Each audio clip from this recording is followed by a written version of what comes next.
We're very lucky to be joined now by a congressman from one of the states that drove the fracking and oil and gas revolution in America, now powering America's AI revolution. He represents the great state of Texas. He's a great friend of ours and a member of the House Energy and Commerce Committee. He is Congressman Randy Weber. Sir, welcome back to the show. Well, thank you, John. And Amanda, we appreciate y'all getting the word out. Thank you. Well, we enjoy having you on every time you come on. We are in an existential race with China for the next iteration of the Industrial Revolution, the AI race. How essential is it that America win and not finish second? Well, in a whole lot of reasons. I know you're watching China threaten Taiwan. Taiwan's a major chip manufacturer, for example. But I want to go back and do a little bit of history, if I can, John.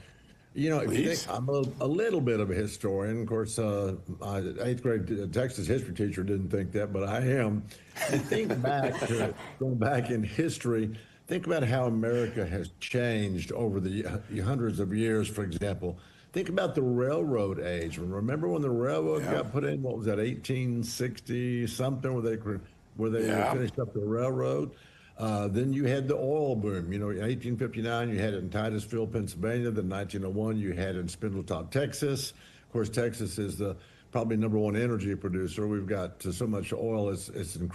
We're incredibly blessed. Then third, you've got the space race. And you probably know that my district is half a mile south of Johnson Space Center. NASA is not in my district, but 7,500 people who live and work with NASA live in my district. You had the space race. Now we've got the fourth age, if you will, is artificial intelligence. And if I can be so bold, hold on to your chairs, I'm going to say we have a fifth age. How about President Trump? Yes. So we're doing really good, and AI is going to, as you already know, is playing a huge part in this.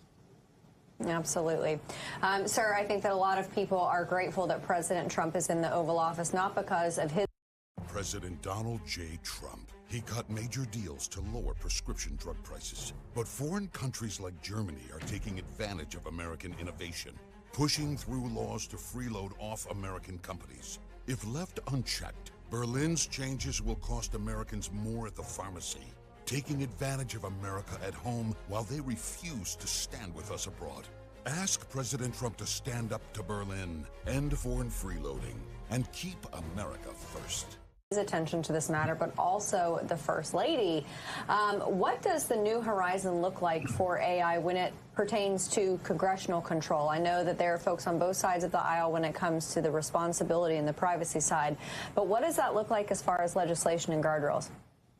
Well, I'm hoping that we will get together on it, and not just, of course, on the House side, but the Senate side too, that we ought to be able to make it easy so that we are the leaders in AI, just like we've been the leaders in space. And I didn't even include, by the way, World War II in my earlier comments about the way the world has changed. But we've got to be the leaders, y'all. And I know y'all know this. I'm telling Noah about the flood. We've got to be the leaders because China will outpace us. We are the biggest market, as you know. China wants to sell stuff over here. A lot of companies, a lot of countries do. We had better be leading in AI so that we can have the preeminent best information. Congress can use it. We can use it around the globe. We can market it when we have to increase our marketing capability. If we've got AI, we'll be in a better position. It will help us with energy. It will help us with negotiation. I could go right down the list. We had better be the world's leader, just that simple. Yeah, it is that simple, clear and simple.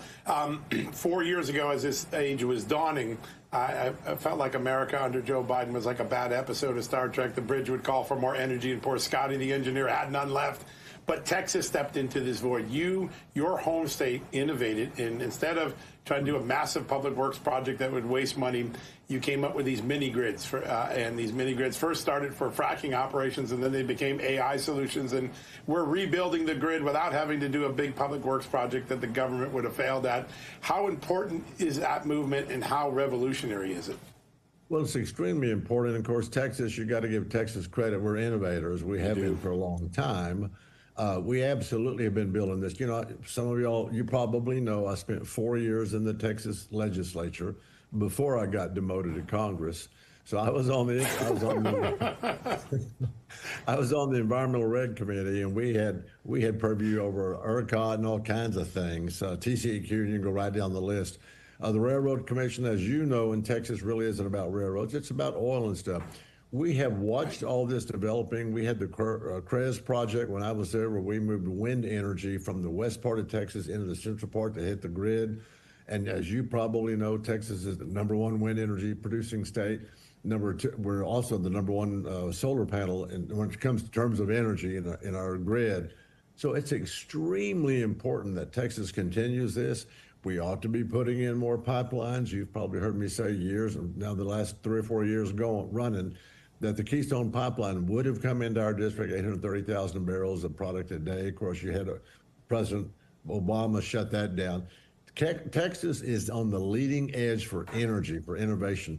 You don't have to believe me. Look at all the businesses that are moving here from California, all the people that are moving here from California. And I've been told that there's a sign on the California border that says, last one out of California, turn out the lights. California's doing a great job of turning out the lights on their own. Sir, I know that you have you have always been a huge proponent of reducing regulations. When you have regulations that weigh down an industry, it just stymies development, and it can ultimately hurt the American people. When it comes to oil and natural gas and coal, though, this president from day one has really pushed to reduce some of those the red tape. Talk to us about what else this administration can do to open the spigot even more. Well, he's done exactly that. And you're absolutely correct. And the other thing he's done is he's cut out a lot of the waste, fraud, and abuse. You remember he took a lot of criticism when Doge came in there, when Elon Musk came in there and said, look, we're going to look through all these agencies. We're going to look. He's done that. He's gotten agencies off the back of people. You know what he's done with income tax, for example. He said no tax on tips. You know, he has done so much stuff for the wage earners, the people, the regular people that work. I know that our friends across the aisle, they want to say, oh, he's only about Republicans are only about billionaires. You know, they just want to make money for billionaires. They play to the billionaires.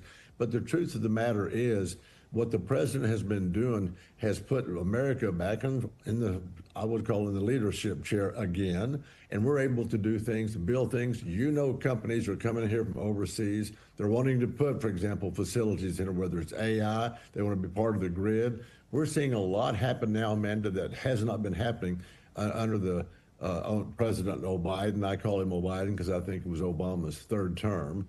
And so you're seeing this president that is operating this country in a lot of fashions just like a business, and we like it. Yeah, there's no doubt about it.